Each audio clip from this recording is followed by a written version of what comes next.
As a HR professional, I know that during your tenure, आप लोगों ने बहुत सारी क्वेरीज पेमेंट ऑफ बोनस को लेकर के आप लोगों ने फेस करी होंगी, जैसे कि बोनस की एलिजिबिलिटी क्या होती है, बोनस की कंपनी की एलिजिबिलिटी क्या होती है, एम्प्लॉइज की एलिजिबिलिटी क्या होती है, सैलरी और वेज में क्या क्या आएगा, क्या डेफिनेशन है सैलरी और वेज की, टाइमलाइन क्या है, like these are the queries which I have been encountered in so many workshops and so many seminars. Now, आज हम बात करेंगे पेमेंट ऑफ बोनस एक्ट के उन्हीं प्रोविजंस की जहां पर इंडस्ट्री में बहुत सारे मिसकंसेप्शन है, बहुत सारे कंफ्यूजन्स हैं, और क्या पेमेंट ऑफ बोनस एक्ट के प्रोविजंस क्या कहते हैं। आज हम उन सब चीज़ों पे यहाँ पे चर्चा करेंगे ताकि एक बेटर अंडरस्टैंडिंग मिल सके आप लोगों को। Myself SN Mishra, as you know that I am the labor law advisor, employment laws। तो शुरू करते हैं अपना वीडियो। सबसे पहले हम बात करते हैं कि कंपनी की एलिजिबिलिटी की। कंपनी की eligibility, because this is the basic thing, you all are aware that किसी भी कंपनी में जहां पर 20 या उससे ज्यादा एम्प्लॉय होते हैं वो कवर्ड होते हैं पेमेंट ऑफ बोनस एक्ट से। अब उसके बाद दूसरी बात आती है कि एम्प्लॉय की एलिजिबिलिटी क्या है। तो एम्प्लॉय की eligibility as per payment of bonus act, those persons who are getting salary or wages less than or equal to 21,000, वो सारे एम्प्लॉई इसमें कवर होते हैं जो 21,000 या उससे कम की सैलरी पा रहे होते हैं। अब क्वेश्चन आता है कि ये सैलरी और वेजेस में क्या लिया जाएगा, बिकॉज कंफ्यूजन यही स्टार्ट होता है। अब हम बात करते हैं कि सैलरी एंड वेजेस में क्या क्या आएगा, बिकॉज जब हम इंडस्ट्री में देखते हैं, बहुत सारी कंपनीज पे हम जब बात करते हैं उनको देखते हैं, तो वो खाली बेसिक और डीए को सैलरी एंड वेजेस में लेते हैं, और जो बंदे बेसिक और डीए मिला करके 21,000 तक आते हैं, they are treated as an eligible employees for the payment of bonus. Whereas जब हम प्रोविजन में जाते हैं बोनस एक्ट के, तो वहां पर सिंपली लिखा होता है कि all remuneration other than remuneration in respect of over time work capable of being expressed in terms of money, और साथ में ये भी लिखा है कि कुछ अलाउंसेस ऐसे हैं जो कि उसमें एक्सक्लूडेड हैं, और उनके एक्सक्लूजन में जो लिखा हुआ है any other allowance for which the employee is entitled for the time being, number 1, number 2 value of any house accommodation, number 3 any travelling concession, number 4 any bonus, Number 5, any contribution paid towards the pension or provident fund. And number 6, any retrenchment compensation. And number 7, it is the retrenchment compensation. And number 7 is any commission payable to the employee. These are the exclusion under the payment of bonus for the purpose of salary and wages.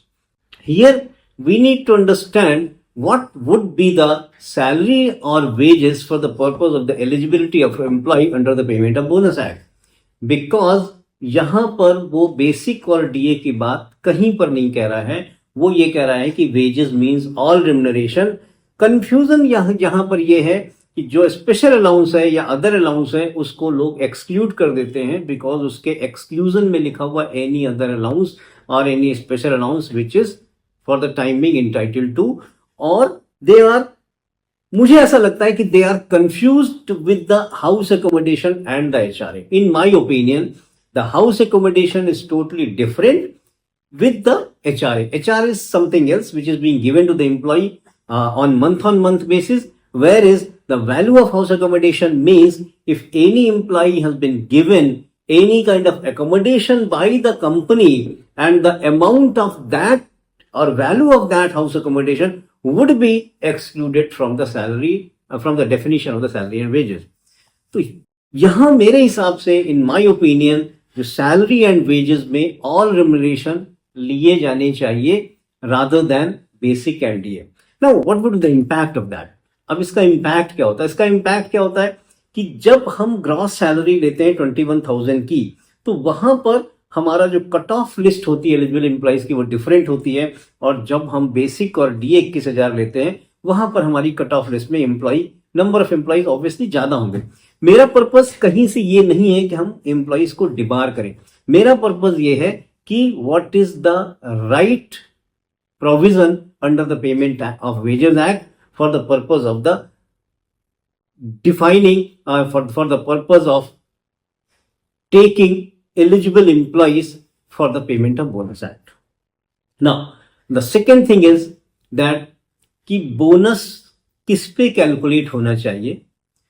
तो एक इसके पहले एक चीज हम आपको ये बताना चाहेंगे कि as per the payment of bonus act जो मिनिमम बोनस है वो 8.33% एंड द मैक्सिमम बोनस वो 20% है. It is derive from the allocable surplus and the value of the balance sheet. There are so many different calculation for that. अभी उस पर हम नहीं जाएंगे, अभी हम सिर्फ इसकी बात करते हैं. तो अब जो बात आती है कि computation of bonus. Computation of bonus क्या होता है, बोनस को हम कैलकुलेट कैसे करेंगे. तो बोनस को कैलकुलेट करने के लिए जो पेमेंट ऑफ बोनस एक्ट में एक नोटिफिकेशन आया था, उस नोटिफिकेशन में लिखा हुआ था कि 7,000 और minimum wages whichever is higher. What I have seen in the industry, खासकर जो आपकी सिक्योरिटी एजेंसी हैं या जो मैन पावर एजेंसीज हैं, वो सब पहली बात तो मंथली बोनस देती हैं और उस मंथली बोनस पे वो बेसिक सैलरी जो स्ट्रक्चर में होती है उस बेसिक सैलरी का 8.33% उठा करके वो सैलरी का पार्ट बना देती है, मंथली सैलरी का पार्ट बना देती है. ठीक है, आप मंथली सैलरी का पार्ट बना सकते हो क्योंकि पेमेंट ऑफ बोनस एक्ट में कहीं पर भी इस तरह का प्रोहिबिशन नहीं है कि आप बोनस को आप नहीं दे सकते हो या साल में सिर्फ एक बार ही दे सकते हो. Section 17 of the bonus act says that आप इंटरिम बोनस दे सकते हो and that interim bonus can be adjusted at the time of the final disbursement of the bonus. Now, the question comes on कि how to compute the bonus. यहां पर confusion जो basic salary वाला है उस पे हमें कंप्यूटेशन नहीं करना, उस पे हमें कैलकुलेशन नहीं करना है. बंदे का जो प्लेस ऑफ पोस्टिंग है उसका जो मिनिमम वेजेस है उस मिनिमम वेजेस पे हमें कैलकुलेट करना है. और ये ध्यान रखना है कि minimum wage periodically at every 6 month change होता रहता है. तो हमें पहले 6 महीने में नोटिफिकेशन के हिसाब से मिनिमम वेज लेना है और अगले 6 महीने के जो दूसरा मिनिमम वेज नोटिफाई है हमें उस पर कैलकुलेशन करना. और ऑब्वियसली कैलकुलेशन तो पेबल डेज पे होता है, आप लोग सब लोग जानते हो. अब एक क्वेश्चन आता है कि 7,000 को लेकर के एक कंफ्यूजन है जो मैंने देखा है इंडस्ट्री में. तो वहां पर कुछ कंपनीज ये मान के चलती हैं कि 7,000 मिनिमम बोनस है, जबकि 7,000 मिनिमम बोनस जैसी चीज नहीं है. इनफैक्ट है क्या कि जहां का मिनिमम वेज 7,000 से कम है वहां पर हम बोनस कैलकुलेट करेंगे 7,000. जैसे हम राजस्थान की बात कर ले, राजस्थान में जो मिनिमम वेज है 7,000 से कम है, तो वहां पर हम जब कभी भी बोनस कैलकुलेट करेंगे तो 7,000 पे कैलकुलेट करेंगे और बाकी जगहों का मिनिमम वेज पे कैलकुलेट करेंगे. तो यहां पर एक चीज ये बड़ी क्लैरिटी के साथ मैं कहना चाहूंगा कि जिस समय हम अपने एलिजिबल एम्प्लॉइज को निकाल लेते हैं सैलरी और वेजेस के डेफिनेशन के हिसाब से, उसके बाद उस बंदे के सैलरी स्ट्रक्चर का कोई रोल नहीं है. उसके बाद जो भी बोनस कैलकुलेट होगा वो पेबल डेज पे कैलकुलेट होगा और उस बंदे की प्लेस ऑफ पोस्टिंग के मिनिमम वेज पे कैलकुलेट होगा. आई थिंक ये आप लोगों को समझ में भी आ गया होगा और बहुत सारे लोग इस चीज को जानते भी होंगे. अब हम बात करते हैं कि टाइमलाइन की, कि इसका पेमेंट के डिसबर्समेंट की टाइमलाइन क्या है. तो पेमेंट के डिसबर्समेंट की टाइमलाइन यहां पर 8th month of the close of the financial year है. तो फाइनेंशियल ईयर क्लोज होता है हर साल के 31 मार्च को. तो उसके बाद हमारा जो 8 मंथ्स अगर हम कैलकुलेट कर लें तो वो 30th नवंबर आता है. तो अप टू 30th नवंबर हमें जो है बोनस कैलकुलेट करके डिसबर्स कर देना चाहिए. तो this is the last date for the disbursement of the bonus to the employees. अब हम बात करते हैं कि थोड़ा सा एक और कंफ्यूजन जो मैंने देखा है कि कंपनीज, खासकर मैन पावर एजेंसीज या सिक्योरिटी एजेंसीज, वो मंथली बोनस देते हैं. मंथली बोनस में कोई भी अमाउंट एक वो बोनस में डाल देते हैं, 500 रुपए, 1100 रुपए, 1200 रुपए, whatever be the amount that has been decided by the companies. But खाली बोनस हेड लिख देने से वो बोनस नहीं हो जाता, बल्कि कुछ कंपनीज तो क्या करती है, बेसिक का 8.33% उठा के बोनस के हेड में डाल देती. दैट इज गुड, ठीक है. 8.33% आप बोनस के हेड में डाल सकते हैं, आप बिल्कुल डाल दीजिए. और मंथली पेमेंट भी कर सकते हैं, आप पेमेंट भी कर दीजिए. बट अब जिस समय हमारा अकाउंटिंग ईयर क्लोज होगा तो वहां पर हमें एज पर प्रोविजन करना ये पड़ेगा कि जो हमने बोनस पूरे साल में दिया है उनको बेसिक का 8.33% या what ever be the amount you have decided, 1200 रुपए, 500 रुपए, जो भी हमने दिया है, तो उसको जिस समय हमारा फाइनल बोनस बनेगा, जिस समय हमारा ए बी जो कंप्यूटर एलोकेबल सरप्लस बनेगा, जो हमारा अवेलेबल सरप्लस बनेगा, बनने के बाद जो हमारा बोनस का परसेंटेज आएगा, लेट से हमारा बोनस का परसेंट 8.33% ना होकर के 10% आता है या 20% आता है, जो भी है, because 20% is the maximum bonus, जो भी आता है। तो अब हमें करना क्या होगा कि जो भी फाइनल बोनस आप मिनिमम वेज पे कैलकुलेट करोगे, उस फाइनल बोनस में जो हमने पे किया है उस पेमेंट को और जो हमारा फाइनल बोनस बन के आ रहा है उसे हमें डिफरेंशियल पे करना होगा, तभी हम बोनस एक्ट के को कंप्लाई माना जाएगा, तभी हम ये मानेंगे कि हाँ हमने पेमेंट ऑफ बोनस एक्ट को कंप्लाई किया।